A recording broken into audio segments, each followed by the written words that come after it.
Ես կարծում եմ, որ այսպիսի մանր քայլերն էլ կարևոր են, բայց երբ որ գնում ես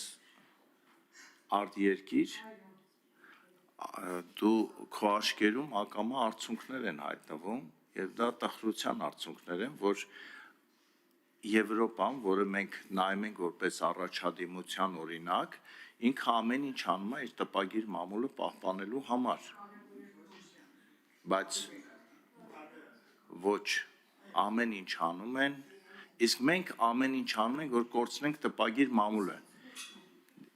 իսկ այսպիսի մի հարց, ապագա պատմաբաններին ուսումնասիրության համար, ապագա նաև մոտ ապագա քննիչներին, հետախույզներին, չգիտեմ, իրավապահ մարմիններին, երբ որ իրանց պետքա, որ ինչ-որ տեսնեն այդ սնանկության հայտարարությունը եղել է, չի եղել, մենք ինչքան վստահ ենք, որ այդ ինտերնետից չի անհետանա ինչ-որ մի հետարքի ձևով, իսկ տպագիր մամուլում դա միշտ լինելու է ու կարելի է ուսումնասիրել, տպագիր մամուլից հայտարարությունը չի ջնջվի, այդ մասին մենք մտածել ենք, թե ոչ։ Հա, Տիկին Մինասյան։ Պարոն Նազարյան,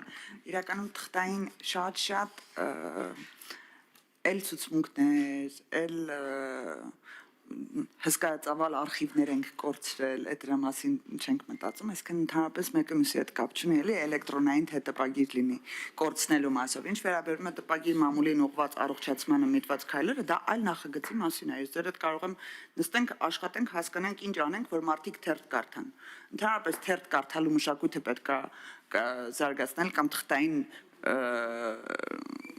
գրքեր կարդալու մշակույթը պետք է զարգացնել, բայց դա չի վերաբերվում ծանուցումները պետբյուջեի միջոցով տպագիր մամուլին տրամադրելու մասին։ Թեթև ձև չէր, շատ չնչին ձև էր, ես կարծում եմ, որ այդքան էլ մեծ չէր, եւ ես կարծում եմ, որ տպագիր մամուլի առողջացումը այս փոքր փոփոխությունից ընդհանրապես չի տուժի, շնորհակալություն։